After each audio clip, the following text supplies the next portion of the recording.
If you are listening to this right now, I actually need you to do something before we even start. Yeah, hit that like button. Exactly. Hit the like button and make sure you are subscribed to the feed. We're about to wade into some incredibly heavy territory today. Controversial territory. Very controversial. And to be honest, the algorithm does not like what the source material is about to say. Right. We are engaging in a battle of substance over slop here, so you need to help us keep the signal strong. Absolutely.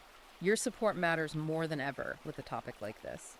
It really helps us bypass the gatekeepers. Okay, so let's unpack this. We are taking a deep dive today into a source that, well, it isn't really just a book. No, it reads more like a war cry. Right. It's an ebook titled Four Horsemen, Fourth Turning, Apocalypse, and Reckoning. And the author is Conrad Riker. And I have to say, going through this text, Intense. it is. It felt less like reading an ebook and more like having someone grab you by the shoulders and physically shake you awake. It's incredibly aggressive. It's a jarring text, but that's entirely by design. Riker isn't interested in being polite or pulling punches. He explicitly frames this work as a survival manual for a very specific kind of person. Specifically for men. Right, for men who feel this, he calls it a gnawing sensation that the world outside their window isn't just changing, it's dying. That specific line really stuck with me because he talks about how the media and these bureaucratic overlords act like everything is perfectly fine. The stock market is up, everyone is supposedly happy. But he calls that an anesthetic. Exactly. He says the patient, which in his metaphor is a Western civilization, has already lost its limbs and we are just being heavily drugged so we don't scream. Yeah, and this brings us right to the core premise of the title, the fourth turning. For those who know the theory, it's this concept that history moves in these predictable cycles. You have the high, the awakening, the unraveling, and finally, the crisis. And Riker argues we are deep, deep in the crisis phase. Right. But here is the hook of his argument. He claims that the collapse we are seeing right now in the economy, in gender relations, in our culture, it is not an accident. It's not just bad luck. No, he argues it is a structural inevitability. He says it was caused by the intentional adoption of cultural Marxism and what he calls the complete gynocentric capture of all our institutions. He really pulls no punches with that. He basically tells the reader, look, the old world is burning. You cannot save it. You just have to survive it. Yes, and I want to be very clear right off the bat here. We are going to cover the main pillars of his argument today, but we can really only scratch the surface of the data he presents in the text. It's a dense read. Very dense. If you want the full tactical map, the actual manual on how to navigate this collapse he's describing, you need to go to Amazon Kindle or Google Play Books right now and buy Four Horsemen by Conrad Riker. Yeah, what we are discussing today is truly just the tip of the iceberg. So let's start where the text starts. He outlines the first horseman. The pestilence of the mind. Right. And he traces this ideological infection all the way back to the 1930s. Which, I mean, that seems like ancient history for a book that's primarily about modern social collapse. Why start there? Because according to Riker, that is exactly where the virus was engineered. He does this really deep historical dive into the Frankfurt School. And this is crucial for understanding the rest of his argument. He points to figures like Max Horkheimer, Theodor Adorno, and Herbert Marcuse. These are the German Marxist intellectuals who fled to Columbia University back in the 30s, right? Exactly. And his argument is that they didn't come to the West with tanks and guns. They came with a philosophy. A weaponized philosophy. They called it critical theory. See, the text explains that traditional Marxism was always about economics, the workers seizing the factories. But that didn't work in the West because the middle class was just too comfortable. They had cars and refrigerators. They didn't want a violent revolution. Right. So Riker explains that these intellectuals shifted the battlefield from economics directly to culture. He argues that critical theory wasn't designed to build anything at all. Its sole purpose was a poison pill. To deconstruct Western culture. Specifically Christianity, the nuclear family, and patriarchal authority. The goal was to criticize every single aspect of Western society until it completely lost its legitimacy in the eyes of the public. And this is where he brings up this phrase, the long march through the institutions. Yes, originally coined by Rudy Duschke, but heavily inspired by Antonio Gramsci. The strategy was simple but insidious.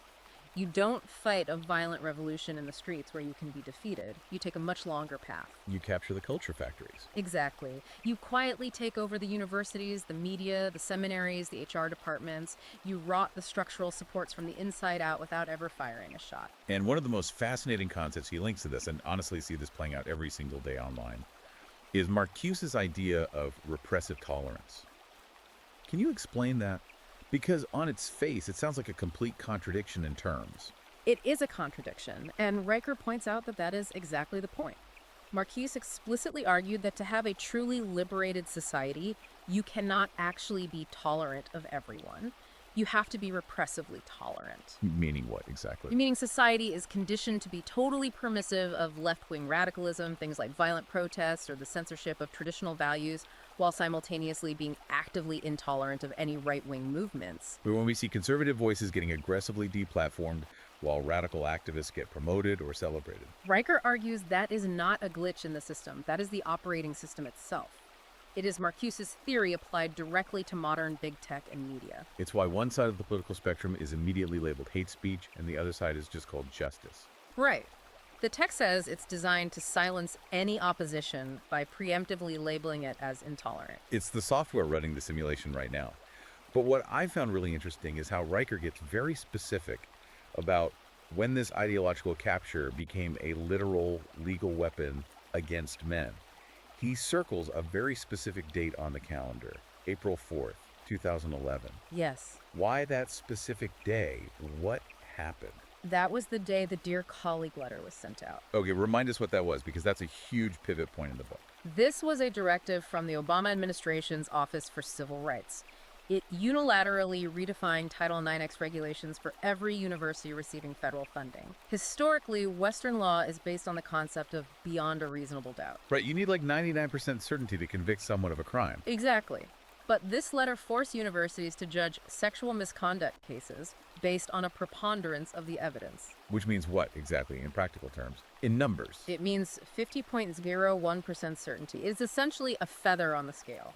Riker argues that this policy effectively created kangaroo courts and star chambers on college campuses. It completely stripped men of their right to due process just to appease a feminist narrative. Because if a woman accuses you, and the campus administrator feels she is slightly more likely to be telling the truth than not, You are expelled. Your academic life is completely over. and there is no cross-examination allowed, no strict evidence standards. In many of these cases, no, none at all. Riker asserts that the system was fundamentally redesigned to presume guilt because the concept of quote-unquote believing women became a massive political imperative that completely overrode the search for objective truth. He has a term for this in the book. He calls it theatrocracy. I thought that was a brilliant term. Yeah, a system governed by theater. It is no longer about objective facts. It is about who can perform victimhood the most effectively.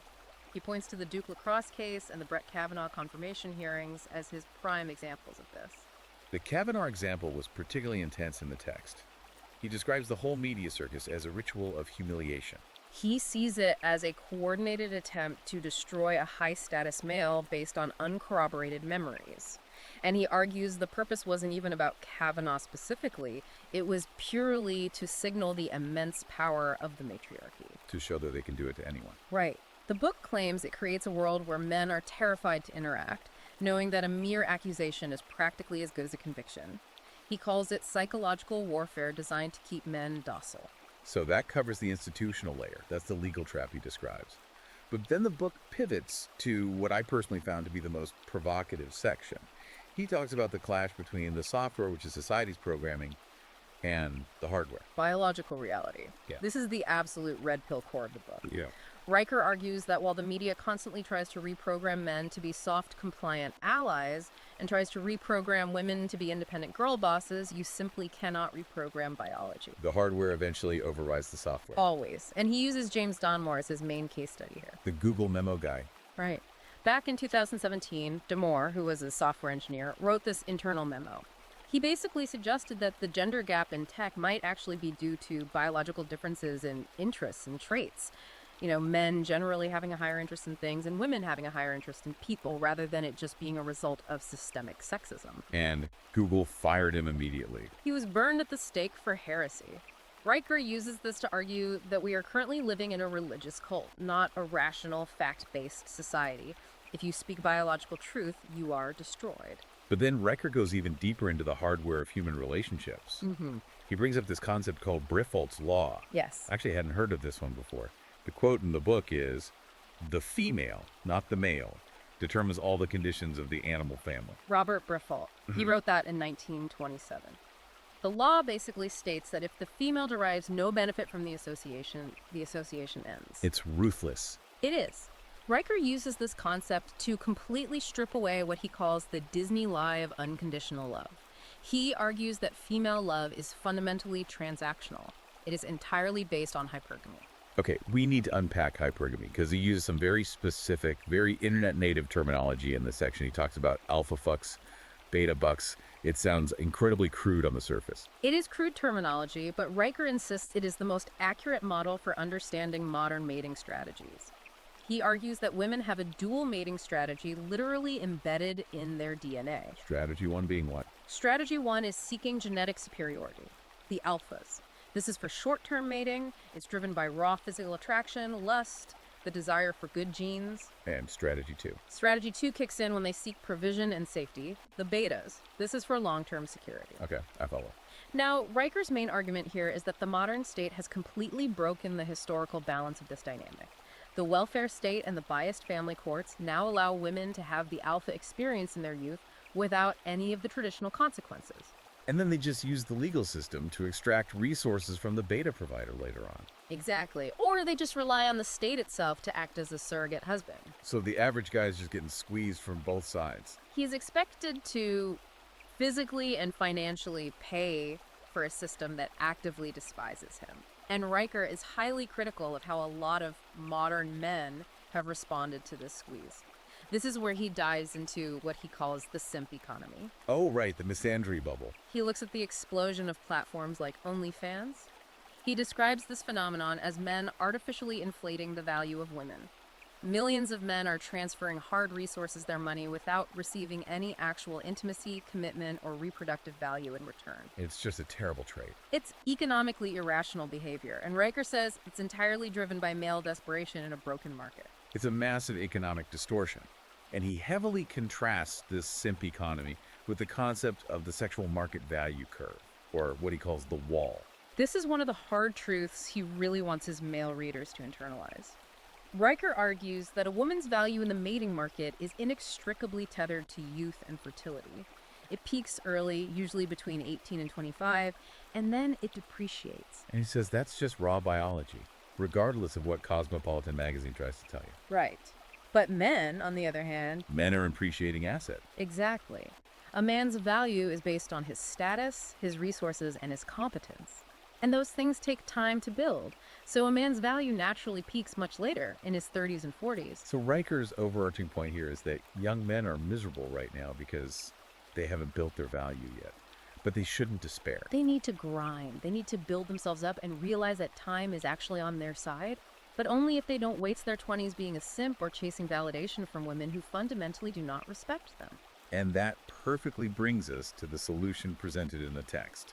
Because a lot of guys read this stuff, they read that the legal system is totally rigged against them, the culture hates their masculinity, dating is an absolute minefield, and they just want to give up. They want to take the black pill. Right, and Riker's very, very firm on this point. You must reject the black pill. Nihilism is just another form of losing. It is exactly what the corrupt system wants you to do. They want you to rot quietly in a corner and not cause any trouble. Instead, Riker proposes taking the iron pill. I really love that distinction, the iron pill. Break that down for us. What does that actually look like? It starts with embracing the concept of creative destruction. He quotes the economist Joseph Schumpeter here. The core idea is that the ongoing collapse of these parasitic institutions, the gynocentric state, the corrupted university system, the legacy media, it is actually a good thing. They're essentially zombies. Right. They are dead but still walking. They need to die completely so something healthy can finally be born in their place. So his advice is basically, let it burn. Let it burn so something functional can replace it. The quote he uses is, "The old must burn for the new to rise." But the key is that you don't just sit there and watch the fire. You have to build a fortress while it's burning. And this is where he gets into building the tribe. He mentions Dunbar's number here, and this section felt very practical, very tactical. It is deeply tactical. He argues that you simply cannot survive the fourth turning alone as a rugged individual. The lone wolf myth is a lie. Humans aren't biologically wired for it. Reichel says every man needs to actively build a tribe of up to 150 capable, red-pilled men. And that number isn't random. No, that's Dunbar's number. It's the theoretical cognitive limit of how many stable social relationships a human can maintain. But he's very clear in the text that this isn't just a fantasy football league or a drinking buddy club. Not at all. It is a strict survival unit. He says you need men in your circle who can shoot, men who can build things, and men who can think critically. And you have to curate the circle with extreme prejudice. Because if you have what he calls NPCs in your circle, people who just blindly download and repeat whatever the mainstream media narrative is. right, they are a massive liability. Because when the real crunch comes, those are the people who will immediately sell you out to the mob to save themselves. You have to cut them out now. He also introduces this concept called the hard thing doctrine. The universe forces men to do hard things. That's his direct quote. His philosophy is that if you do not actively choose voluntary discomfort in your daily life, things like fasting, taking ice baths, training in martial arts, lifting heavy weights, then the universe will inflict involuntary discomfort on you when the actual collapse happens. Exactly. It's about physical and mental inoculation. You train yourself in the freezing cold voluntarily so you don't completely panic when the heating grid eventually fails. It's essentially stoicism, but weaponized for the modern apocalypse. Yes. And there is this incredibly powerful visual metaphor he uses near the very end of the book to tie all this together. It's a painting. The Oath of the Herati by Jacques-Louis David. Describe that painting for the listeners who might not have seen it. It depicts three Roman brothers standing together, saluting their father as they receive their swords for battle. The men are rigid, they are muscular, they are entirely focused on their duty, their tribe, and the state. And the women in the painting. In the corner of the canvas, the women are weeping. They are slumped over, completely overcome with fear and emotion. Riker says this painting perfectly encapsulates the ideal of the Iron Pill. The men have to be the unbending structure. Exactly. Men must provide the rigid order and stability, even while the emotional world is literally collapsing all around them. That is a really stark image. It's definitely not a modern, progressive view of gender roles. It's not supposed to be modern. It's meant to be ancient and primal. Riker is telling men to reclaim what he calls their divine sovereignty, to stop apologizing for their natural masculinity, to step up and become agents of absolute order in an increasingly chaotic world. He practically ends the book with a manifesto. He writes, "Do not apologize. Reclaim sovereignty." And this is where that war cry aspect we mentioned earlier really comes to the forefront. He directly tells the reader that they are the remnant. They are the guardians of the flame. It is a literal call to spiritual and physical arms. And if you are listening to this and you want to join that vanguard, Riker actually has a Substack. You need to go follow him at Conrad N. Riker. That's at CONRADNRIKER. He calls it the digital headquarters for this ongoing intellectual crusade. Absolutely. The ebook is the foundational manual, but the Substack is where you get the daily briefings. And I have to say it again, we have covered a lot of ground today, but we haven't covered everything. Not even close. To get the full breakdown on what he calls the epistemology of the red pill, his specific legal strategies for protecting yourself, and his rituals of renewal, you simply must buy Four Horsemen by Conrad Riker. You can get it right now on Amazon Kindle and Google Play Books. Do it today. Do not wait until the internet goes down to figure this stuff out. I want to share one final thought from the text that I think really ties his entire philosophy together. Riker says, the reckoning is not a punishment, it is a purification. A purification. Yes. I think that is the ultimate mindset shift he is trying to instill in his readers. He wants men to stop fearing the end of the current world and instead start actively preparing to build the next one. That is an incredibly powerful place to leave the main discussion. But before we sign off, I want to leave you, the listener, with a final thought to chew on, something that builds on Riker's work. What's that? Think about the digital footprint of that simp economy we discussed. Think about all those isolated men. What happens to the men who don't take the iron pill when the dust finally settles? When the grid goes down and those parasocial transactional relationships literally evaporate overnight, do those men just become a new underclass in whatever society emerges next? That is a dark thought, but it fits perfectly with the reality of the fourth turning.